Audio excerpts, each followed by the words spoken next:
வணக்கம் டீச்சர்ஸ். முதுகலை தேர்வு எழுதி வந்திருக்கும் அனைத்து ஆசிரியர்களுக்குமான பதிவு.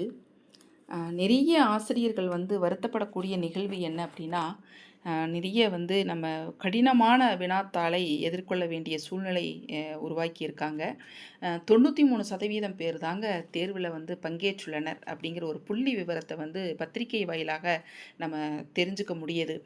காலி பணியிடம் 1996 12/10/2025 நீங்கள் தேர்வு எழுதுனீங்க டீச்சர்ஸ். 2,36,530 பேர் தேர்வு எழுதியிருக்காங்க. 16,118 பேர் பங்கேற்கவில்லை அப்படிங்கிற பத்திரிகை வாயிலாக நம்ம அறிந்த செய்திகள்.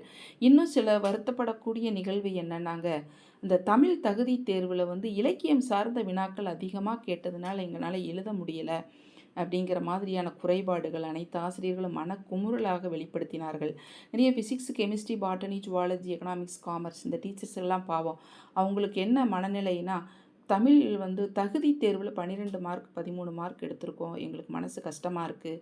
மற்றதில் நம்ம அதிகமாக நம்ம எங்களுடைய மேஜரில் 100 மதிப்பெண்கள் 90 மதிப்பெண்கள்லாம் வர்ற மாதிரியான சூழ்நிலை. மற்ற யூடியூப் சேனலில் விடை குறிப்புகள் கொடுத்துருக்காங்க, அதிலிருந்து நம்ம பார்க்க முடிஞ்சது அப்படிங்கிறமான மனக்குமுறல்கள். நிறைய கடினமான வினாத்தாளை எதிர்கொள்ள வேண்டிய சூழ்நிலை, மன உளைச்சலுக்கு ஆளாகிட்டோம். நம்ம துறை தமிழ் துறை சார்ந்த டீச்சர்ஸு ஒரு சில பாடத்துகளில் மட்டுமே சிலபஸில் ஒரு சில யூனிட்டில் ஒரு சில அலகில் மட்டுமே அதிக கவனம் செலுத்தப்பட்டுள்ளன. ஏன்னா திறனாய்வு நூல் தாங்க அதிகமாக கேட்டிருக்காங்க. அலகு 8 திறனாய்வில் அதிகமாக கேட்டிருக்காங்க. அதுலேயும் பார்த்திங்கன்னா ரொம்ப ஆச்சரியமான விடயம், நம்மளுடைய தமிழ் மேஜரில் தமிழ் இலக்கிய திறனாய்வு வரலாறு நம்ம முனைவர் பஞ்சாங்கம் ஐயா நூல்களிலிருந்து நம்ம எங்கள் ஆசிரியர்களுக்குமே சொன்னோம், அதை ரொம்ப கவனமாக படிக்கணும். பஞ்சாங்கம் நூல், ஞான சம்பந்தத்தினுடைய இது இலக்கியக்கலை, அதே மாதிரி தீசு நடராஜனுடைய அந்த நூல் அதுவும் இருக்குது, திறனாய்வு நூல். இதில் எல்லாம் நிறைய வினாக்கள் கேட்கப்படலாம். ஆனால் திறனாய்வில் மட்டும் இவ்வளவு வினாக்கள் கேட்பாங்க அப்படிங்கிறது யாருமே எதிர்பார்க்காத விஷயம். இன்னொன்றுங்க, சங்க இலக்கிய நூல்கள்லேயும் அதிகமாக வினாக்கள் கேட்கல, சிற்றிலக்கியங்கள்லேயும் அதிகமாக வினாக்கள் கேட்கல, இலக்கணத்தில் ரொம்ப எக்ஸ்பெக்ட் பண்ணிட்டு போன இலக்கணத்திலேயே அதிகமாக கேட்கல. அப்படிங்கும் பொழுது மாறுபட்ட கோணத்தில் வினாக்கள் எடுத்திருக்காங்க. அதை மட்டும் நம்ம இந்த 2 நாளாகவே சிந்தனை எங்களுக்கு. அதே மாதிரி ஜிகேல கொண்டுட்டு போய் மேத்ஸ் எல்லாம் வச்சுருக்காங்க அப்படிங்கிறது எங்களுடைய தமிழாசிரியர்களுடைய மனக்குமரல். ஆனால் கட் ஆஃப் குறையிறதுக்கு நிறைய வாய்ப்பு இருக்குதுங்க, அது மட்டும் உண்மை. பாருங்கள், பஞ்சாங்க நூல் எங்கேருந்தெல்லாம் எடுத்திருக்காங்கன்னு பாருங்கள். இந்த 74வது வினா நம்ம முதல்லையே நம்ம சொல்லிடலாம் உங்களுக்கு. பாருங்கள் டீச்சர்ஸ், 74வது வினா ஞான சம்பந்தம் இலக்கிய திறனாய்வு என்ற சொல்லை உருவாக்கினார் இல்லைங்களா. இந்த வினா இது திறனாய்வு, அதாவது நம்ம ஞான முனைவர் பஞ்சாங்கத்தினுடைய நூல்களிலிருந்து எடுத்துருக்கோங்க. 8 வினாக்கள் இதில் வந்திருக்குதுங்க. அதை நம்ம உங்களுக்கு மென்ஷன் பண்ணணும் அப்படிங்கிறதுக்காகத்தான் நம்ம இந்த பதிவில் கொடுக்குறோம், வினாக்களோடு சேர்ந்து. அதே மாதிரி பாருங்கள், கொஷின் நம்பர் 80, 80வது வினா, ஆயுதல் என்பதற்கு உள்ளுதன் நுணுக்கம் என்று தொல்காப்பியர் கூறுவது பொருத்தமாக அமைந்திருக்கிறது. இந்த கொஷினும் வந்திருக்குது. 80வது வினா நம்ம தனியாக எடுத்து போடுற மாதிரி ஆயிடுச்சு.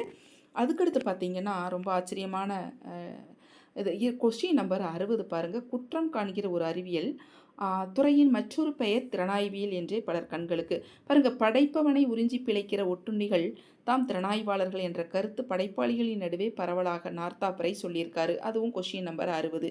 இதுவும் நம்ம பஞ்சாங்கம் நூல்லேருந்து எடுத்திருக்காங்கப்பா. அதுக்கடுத்து பார்த்திங்கன்னா திருவள்ளுவ மாலையும் திறனாய்வும் அப்படிங்கிற தலைப்பில் முனைவர் பஞ்சாங்கத்தினுடைய நூல்களில், அதாவது திருவள்ளுவ மாலையும் ஒரு என்ன நூல்னு சொன்னார் இங்கே பாருங்கள், விமர்சனம். பாருங்கள்,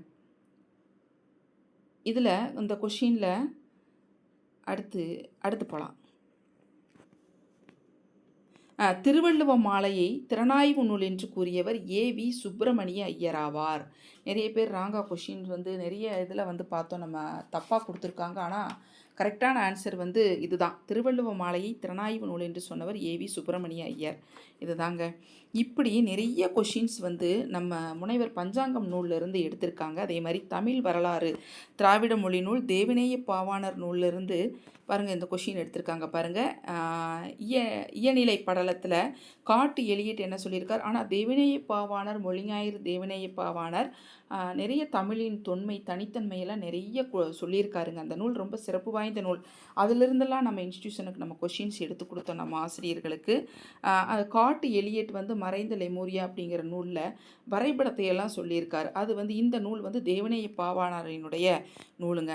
அதே மாதிரி இன்னொன்று பார்த்தீங்கன்னா கொஷின் நம்பர் 78ல் பாருங்கள், குளோரியா சுந்தரமதி மொழிபெயர்த்த இலக்கிய கொள்கைகள். இந்த திறனாய்வு நூல் வந்து இது முனைவர் பஞ்சாங்கம் நூல்களிலிருந்து எடுத்தாள பெற்றுள்ளது. இவ்வளவு கொஷின்ஸ் கேட்டிருக்காங்க பாருங்கள் திறனாய்விலிருந்து. அடுத்து பார்த்தீங்கன்னா 31வது கொஷின்ஸ் நம்ம வரிசையாக பார்த்துட்டு வந்துடலாம், லேட் ஆகிடும். 31லிருந்து பார்க்கலாங்க. முடிந்த அளவுக்கு நம்ம எடுத்து கொடுத்துருக்கோம். தமிழவன் 31வது கேள்விக்கு தமிழவன். 32க்கு மைக்ரோலித்திக். பார்த்தீங்கன்னா இது ரொம்ப ஆச்சரியமான நிகழ்வு என்னென்னா விடயம். வகுப்பு 9லிருந்து வரலாறு புத்தகத்திலேருந்து ஒரு 3 கேள்விகள் கேட்டிருக்காங்க. ஃபஸ்ட்டு 3 லெசன்லேருந்து கேள்விகள் கேட்டிருக்காங்க. இதுக்கு கல் அப்படின்னு பொருளுங்க. பேராசிரியர் ராசா ஞானசம்பந்தன் 1990 அவருடைய நூல்கள்லேயே கொடுத்துருக்காரு. எருத்தை பாண்டில் தெலுங்கு சொல், இதுவும் தேவநாய பாவாணர் நூல்கள்லேருந்து எடுத்திருக்கு. அதுவும் நீங்கள் அந்த நூல்களில் பார்க்கலாம். அதே மாதிரி பலபட்டடை சொக்கநாதர் பண்டமுள்ள அறை தான். பலபட்டடை அப்படின்னா அந்த அடைமொழி சொக்கநாத பிள்ளைக்கு தனிப்பாடல் திரட்டில் இருக்குது. பலசரக்கு கடைன்னு சொல்லுவாங்க இல்லைங்களா. 36 ஊரோடு தோற்றமும் உரித்தன மொழிப உலா இலக்கியம். அது நம்ம இயல்பாக எப்பவும் படிக்கிறது தான், நமக்கு தெரியும். சங்க இலக்கிய நூல்களே இருக்குது. இது சங்க இலக்கிய வரலாறு நூல்களில் எல்லா நூல்கள்லேயுமே இருக்கும். நற்றிணை பாடலில் கடவுள் வாழ்த்து பாடியவர் பாரதம் பாடிய பெருந்தேவனார். அதுவும் எல்லாத்துக்குமே இயல்பான வினாக்கள் தான் கேட்டிருக்காங்க. அதே மாதிரி இந்த கொஷின் பாருங்கள், இது ஈஸியாக ஆசிய ஜோதி தான். 36வது கேள்விக்கு. 39 தேப்போமி. இது வந்து இந்த நூல்களில் கொடுக்கப்பட்டுள்ளது. சொல்லிடையே காணும் ஒளிப்புடை ஒளிப்பிலா தடையொலிகளை நம்ம இவர் கொடுத்துருக்காருங்க. அகத்தியலிங்கம் நூல்கள்லேருந்து இந்த கொஷின் வந்திருக்கு. அதுவும் நம்ம பேஜ் நம்பர் வைஸ் எடுத்து போடுறதுக்கு டைம் இல்லாமல் அதை உங்களுக்கு சொல்லிடலாம் அப்படின்ட்டு தான் இது. மத்தியதர வர்க்கத்தினது வாழ்க்கை 40வது கேள்வி வந்து அடிச்சாரை சொல்லியலு. இதுவும் நம்ம இயல்பாக படிக்கிறது தான். ஈஸியாக வந்து இதெல்லாம் வந்து நம்ம பார்க்க வேண்டிய பகுதிங்க. திருவள்ளுவ மாலை இப்போ தான் நம்ம சொன்ன பஞ்சாங்கம் நூல்கள்லேருந்து எடுத்திருக்காங்க. ஏவி சுப்பிரமணியம். அதே மாதிரி நீரிடை உறங்கும் சங்கம், இதுவும் அவரோட ஞான சம்பந்தத்தினுடைய இலக்கிய கலை நூல்களையும் எடுத்தாள பெற்றுள்ளது. 207வது பேஜ் இந்த கொஷின் இருக்குது. முன்னை பழம்பொருட்டு, இது வந்து திருவெம்பாவை நூலிலிருந்து எடுத்தாள பெற்றுள்ளது. அதே மாதிரி பாருங்கள், இந்த கேள்வி பார்த்திங்கன்னா 31வது. அடுத்த கேள்வி லக்குமி அமுதபதி. இதுக்கு வந்து முற்பிறவி, மணிமேகலையின் தாயோட முற்பிறவி பெயர் வந்து இதுவும் ஒரு நம்ம இந்த நூல்களிலிருந்து எடுத்தாள பெற்றுள்ளது. சுபமாணிக்கம் நூல்களிலிருந்து இருக்குதுங்க. இது சுபமாணிக்கம் நூல்களில் இரட்டை காப்பியங்களில் இருக்குதுங்க இந்த கொஷின். திரு ஆவினன்குடி பழனி, இது இலக்கிய வரலாறு நூல்கள்லேயே நம்ம பார்க்கலாம். 10 பாட்டு நூல்களில். ஒன்றென்றிரு பட்டினத்தார் எழுதியது. அதேமாதிரி 500 முன்னிலை 10 பாடியவர் ஓதலாந்தையார். இந்த கொஷின் வந்து குறிப்பிட்ட ஒரு இலக்கியத்தின் தரத்தை ஆய்வது இலக்கிய திறனாய்வு ஆபர் குரோம்பி. இதுவும் இலக்கிய திறனாய்வு நூலில் முனைவர் பஞ்சாங்கம் நூல்களில் இருக்குங்க. பொருள் திசை வேட்கையோன் செயல். இந்த கொஷின் எங்கே எடுத்தாங்கன்னே தெரியல. பொய் அப்படிங்கிறது தான் இதுக்கு ஆன்சர். அதேமாதிரி பார்த்திங்கன்னா பெரும்பாலாற்று படையில் முல்லை நில மக்கள் பண்டமாற்று முறையில் தயிரையும் மோரையும் குறிஞ்சி நில மக்களிடம் கொடுத்து குறிஞ்சி நிலம்னாலே தேன் எடுத்தல் கிழங்கு அகழ்தல் வரும் இல்லைங்களா. அப்போ இதெல்லாம் ரொம்ப யோசித்து எழுதியிருக்கலாம் நம்ம. அதே மாதிரி பாருங்கள், திறனாய்வாளர் உங்களுக்கு ஏற்கனவே இந்த கொஷின் கொடுத்தாச்சு. பேஜ் நம்பர் 24 முனைவர் பஞ்சாங்கம் நூல்களிலிருந்து எடுத்தாள பெற்றுள்ளது. அதே மாதிரி இந்த கொஷினும் அப்படித்தாங்க. குறுந்தொகை நூல்களில் இருக்குங்க. முன்னாடியே ஒரு 4வது பேஜில் இந்த பாடல் கொடுக்கப்பட்டுள்ளது. இதற்கு சரியான விடை தோழியினுடைய கூற்று. தோழி போய் தாயிடம் சொல்கிறாள்.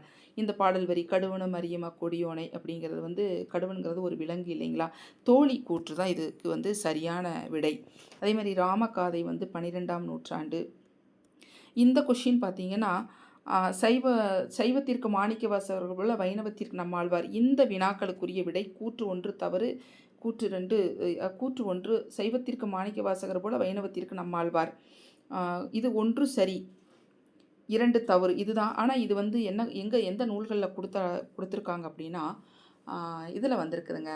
நம்ம கே பிள்ளை நூல்களில் இந்த கொஷின் வந்திருக்கு. இந்த கொஷின் நம்ம படிக்கலாம். கே பிள்ளை நூல்களில் பார்த்தீங்கனாலே இது இருக்குது. பேஜ் நம்பர் அது நம்ம பார்த்துட்டு அடுத்த பதிவில் கொடுக்கலாம். பாருங்கள், நாட்டுப்புற விளையாட்டுகள். இதுவும் வந்து சக்திவேலையா புத்தகத்தில் வந்திருக்குது. நெடுவடி. நாஞ்சில் நாட்டு தமிழை மாற்றிலக்கண அடிப்படையில் ஆராய்ந்து நூலாசிரியர் பேரறிஞர் அகத்தியலிங்கம். இதுவும் அகத்தியலிங்கம் நூல்களில் பாருங்கள் 2வது பார்ட் 2ல் இருக்குது. சாங்கிய சூத்திரம் நூலை எழுதியவர் கபிலர். சாங்கிய அகாதமியின் தமிழ் சிறுகதை, இது இயல்பாக நம்ம படிக்கிற அழகிரிசாமி. அகாதமியின் தமிழ் சிறுகதை நூலுக்கு முதலாக பரிசு பெற்றவர். அதே மாதிரி இது பார்த்தாச்சு.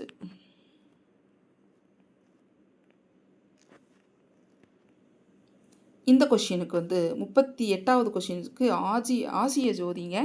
39க்கு சொல்லிடையே காணப்படும் ஒலிப்பில்லா தடையொலிகள் வல்லொலி மெல்லொலி. இது வந்து சக்திவேல் புக்கில் இருக்குங்க, மொழி வரலாறில் இருக்குது.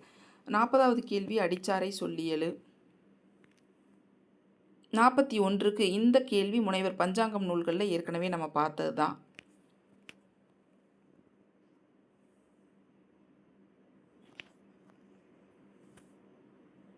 இந்த கேள்வி பாருங்க,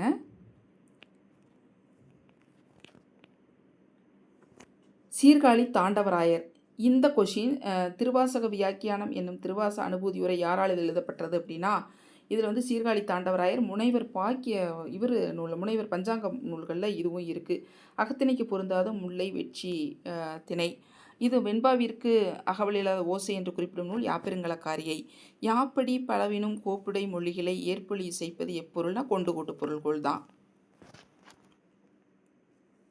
அதுக்கடுத்து இந்த புக்கு என்ன, இந்த வினாவிற்குரிய விடைப்பா 66வது பேஜில் 66வது வினா வந்து 9th வரலாறில் இருக்குது, பார்த்துக்குங்க. ஆப்ஷன்ஸ் வந்து 2வது கரெக்ட். 9th வரலாறு புக்கில் நிறைய கேட்டிருக்காங்க கொஷின்ஸு. அதே மாதிரி மனிதனின் மூதாதைகளான இதுவும் 9th வரலாறில் இருக்குது. தொல் பேருளி காலம் நம்ம டீச்சர்ஸுக்கு சொன்னாங்க, அதுவும் நாங்களும் பார்த்தோம். அதே மாதிரி 68வது கேள்வி தேவநேய பாவாணர் நூல்கள் இருக்குதுங்க. இதுக்கு பி தான் சரி. அது நெறிமுறை ஹேக்கர்கள், வெள்ளை தொப்பி ஹேக்கர்கள். 71 தாய் ஆலங்கனம் முடியாத அன்புக்கடல். இதுவும் சக்தி விளையா புக்கில் இருக்குது, டாக்டர் ஆர் அழகப்பன். உரைக்களஞ்சியம் இது வந்து திருவாய்மொழின்னு சொல்லுவாங்க. இதுவும் வந்து உரைநூல் வந்து உரை பதிப்புரை நூல் உரை பதிப்புரை அப்படிங்கிற தலைப்பில் வந்து பஞ்சாங்கம் நூல்களில் இருக்குது, நீங்கள் பார்த்தீங்கன்னாவே தெரியும். 73வது கேள்வி தன் தமிழ் பொது. இது வந்து மாறன் வழுதிங்க. அடுத்த வினாக்கள் இதுவும் முனைவர் பஞ்சாங்கம் நூல்களில் இருக்குது, ஏற்கனவே நம்ம பார்த்தாச்சு. திறனாய்வு என்ற சொல்லை முதலாக புழக்கத்தில் விட்டவர் ஞானசம்பந்தன். புழுதம் அளபிடை. இதுவும் வந்து எங்கே இருக்குன்னா லாஸ்ட் பேஜில் 285வது பேஜில் இருக்குதுன்னு நினைக்கிறேன். தேவநேய பாவாணர் புத்தகத்தில் நிறைய சொற்களுக்கு பொருள் கொடுத்துருக்காரு, அதில் இருக்குது. அதே மாதிரி ஆறறிவதுவே அவற்றோடு மனநே ஓரறி உயிர் ஈரறி உயிர்னு 6 உயிர் சொல்லியிருக்காரு இல்லைங்களா தொல்காப்பியனார். ஏப்புலை இதுதான் வந்து நம்ம இலக்கண வினாக்களில் நம்ம பார்த்துருக்கோம். ஏப்புலையாயில் ஏந்துளை அரணம். இது நொச்சித்திணை, புறப்பொருள் வெண்பா மாலையில் இருக்கக்கூடியது. இது ஏற்கனவே உங்களுக்கு சொல்லியிருக்கோம். 78வது கேள்வி முனைவர் பஞ்சாங்கம் நூல்களிலிருந்து கொடுத்துருக்காங்க, ஏ ஆப்ஷன். வரதன் அப்படிங்கிறது வந்து காலமேகம், அவருடைய இயற்பெயர். இது ஈஸியான கொஷின் தான். அதே மாதிரி 80 ஆயுதல் என்பதற்கு உள்ளதன் நுணுக்கம் பஞ்சாங்கம் நூல்களிலிருந்து எடுத்திருக்காங்க, தொல்காப்பியம். அதே மாதிரி மறைந்த லெமூரியா கண்டம். இதுவும் தேவநேய பாவாணர் நூல் வரலாறில் தமிழ் வரலாறு நூலில் இருக்குங்க, அனைத்தும் சரி. அதே மாதிரி ரசனை முறை பஞ்சாங்கம் நூலில் எடுத்திருக்காங்க, டி.கே. சிதம்பரநாதன். அழகியல் திறனாய்வு என்ற இயக்கம் போல் நடத்தியவர், அதுவும் திறனாய்வு நூல் வந்து முனைவர் பஞ்சாங்கம் நூல்லேருந்து எடுத்திருக்காங்கப்பா. அதே மாதிரி பாருங்கள், கதை பாடலின் மரபும் தன்மையும் குறித்து வரையறை செய்தவர் மார்க் எட்வர்ட் லீக். இதுவும் வந்து சக்திவேல் ஐயா புக்கில் இருக்குது. முத்துக்குமாரசாமி பிள்ளை தமிழை இயற்றியவர் குமரகுருவர். இது இயல்பான ஈஸியான கொஷின். ஞானக்கலைவாழ் நகர் மாவிந்த நகர். இதுவும் வந்து சங்க இலக்கிய நூல்களில் கொடுக்கப்பட்டுள்ளது. அதே மாதிரி பெய்யென பெய்யும் மலை திருக்குறள் திரியடுகம். பரிபாடலில் காணப்படும் கடவுள் வந்து 1, 2 ரெண்டுமே சரி, முருகன் திருமால். சிலப்பதிகாரத்தில் கற்புடைய மங்கர் 70 வஞ்சின மாலை. இதுவும் வா சுபமாணிக்கம் நூல்களில் இருக்குது, பார்த்துக்கங்க. அதே மாதிரி ஜானகிராமன் எண்ணாவல் திரைப்படமாக விழுந்தது மோகமுள்.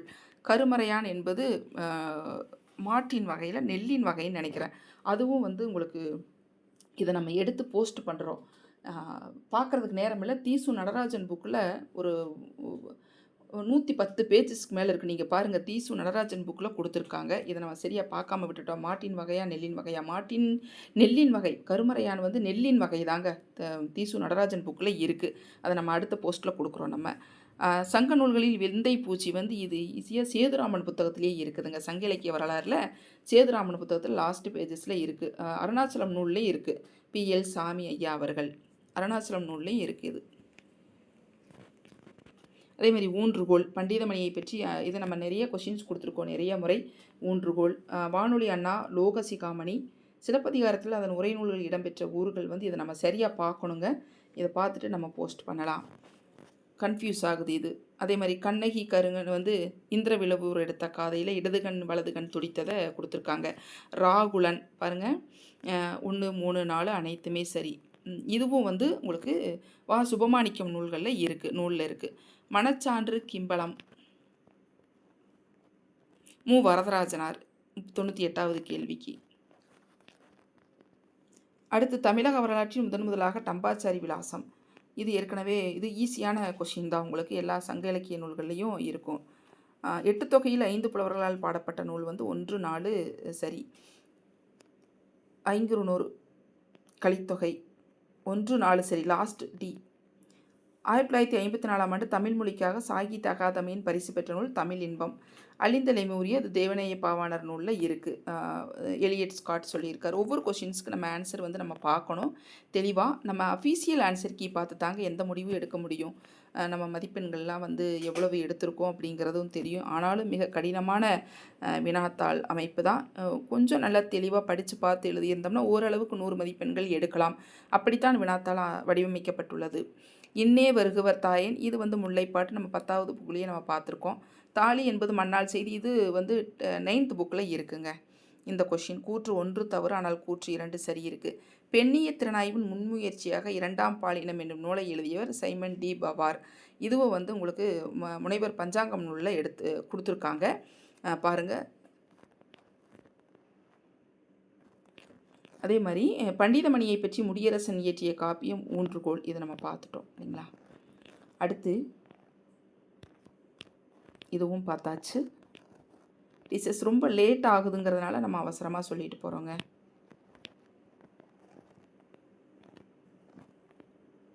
இது பாருங்கள், சக்திவேல் புக்கு. நாட்டுப்புற தெய்வங்களுக்கு கொண்டாடப்படும் விழாவை திருநெல்வேலி மாவட்டத்தில் எவ்வாறு கொடை விழான்னு சொல்லுவாங்க. இப்போவும் கொண்டாடிக்கிட்டு இருக்காங்க. பெண் எழுத்தாளர்களே எழுத்துக்களை பெண்கள் மட்டுமே திறனாய்ந்து மதிப்பிட வேண்டுங்கிறது வந்து எலைன்ஸ் வால்டர். ராஜமய்யரின் கமலாம்பாள் சரித்திரம் விவேக சிந்தாமணி. வெய்யோன் பாடு எந்திலை குறி வெய்யோன் எல் உழவும் அப்படின்னு சொல்லுவாங்களே, சூரியன் உழவும் நெய்தல் நிலத்திற்குரியது. கண்ணிமை நொடியன அவ்வே மாத்திரை சாத்தி அளத்தல். ஓர் இரவு அண்ணாவினுடைய நாடகம் யாருக்காக ஓர் இரவு இயற்றப்பட்டது? KR ராமசாமிக்காக. நாள் வேதத்திற்குரிய ஆரங்கம் இது வந்து திருமங்கை ஆழ்வாருங்க. ஓசை ஒளியலாம் ஆனாய் நீயே இது வந்து திருவையாருங்க. கொஸ்டினுக்கு ஆன்சர். அதுக்கடுத்து 114வது கேள்வி நேஷனல் தியேட்டர்ஸ். இது வந்து இந்த இந்த இந்த வினாவிற்குரிய விடை வந்து சங்க இலக்கிய நூல்களிலேயே கொடுக்கப்பட்டுள்ளதுங்க. அடுத்து பெருந்திணை என்பது அன்பின் ஐந்திணைக்கு மாறாக அமைவது. பெருந்திணை என்பது ஈஸியான கேள்விதான். தமிழ் விடுத்துவது வந்து சிற்றிலக்கியம் ஒரு அறிமுகம் முனைவர் ராமகிருஷ்ணன் நூலில் 268 சரியான விடை. ஒவ்வொரு நூல்களையும் வித்தியாசமாக கொடுத்துருப்பாங்க, மாற்றி கொடுத்துருப்பாங்க. அதேமாதிரி தமிழக வரலாற்றில் முதலில் ஆதிச்சநல்லூர் அகழாய்வு மேற்கொண்ட வெளிநாட்டு ஆய்வாளர் ஜாகர். கொடிய விலங்குகளையோ வேறு காரணங்களாகையோ உண்டாகிய புண்ணை ஆற்றுவதற்கு பெருங்குன்றூர் கவசியனார். இதுதான் வந்து பெருங்கவசியனார் விடை. திருவருட்பாவினை முதலில் பதிவித்த தொழுவூர் வேலாயுத முதலியார். இவர் வந்து மாணவர் யாருன்னா நம்மளுடைய வள்ளலாரினுடைய மாணவர்னு நினைக்கிறேன். தொழுவூர் வேலாயுத முதலியார். ஆசிரியர் திருவருட்பாவினை முதலில் பதிப்பித்தவர் தொழுவூர் வேலாயுத முதலியார். சிலப்பதிகாரத்தை சிலப்பதிகாரம் என்று கூறியவர் வந்து ஓவேசா. பாருங்க, கொஸ்டின் வந்து திறனாய்வில் தாங்க அதிகமாக கேட்டிருக்காங்க. நம்ம அதிகமாக எதிர்பார்த்த இலக்கணங்களோ இலக்கண பாடமோ இல்லை நாட்டுப்புறவியலோ அதே மாதிரி தமிழோடு தொடர்புடைய பிற துறைகள் அதுவும் கேட்கல. கொஷின்ஸ் அதிகமாக திறனாய்வில் தான் அதிகமாக கேட்டிருக்காங்க. கடினமான வினாக்கள் தான். கட் ஆஃப் குறைவதற்கு வாய்ப்பு நிறைய இருக்குது. நம்ம வேகமாக இந்த வினாக்களை நகர்த்திட்டு போவதற்கான காரணம் ரொம்ப லென்த்தியாக போகும் வீடியோ அப்படிங்கிறதுனால தான். நம்ம முடிந்த அளவுக்கு எந்தெந்த நூல்களில் நிறைய கொடுக்கலாம், எந்தெந்த நூல்களில் இருந்து எடுத்திருக்காங்க அப்படிங்கிறத நம்ம நோட் பண்ணி வச்சுருக்கோம். நிறைய லேட் ஆகும் அப்படிங்கிறதுனால இந்த திறனாய்வு வந்து குழப்பத்திற்கு அடிப்படையாக உள்ள காரணத்தினால எங்கிருந்தெல்லாம் கொஷின்ஸ் எடுத்திருக்காங்க அப்படிங்கிறத உங்களுக்கு மென்ஷன் பண்ணுறதுக்காக தான் டீச்சர்ஸ் இந்த நம்ம பதிவு கொடுத்துருக்கோங்க. ஓகேங்க டீச்சர்ஸ், பாருங்கள்.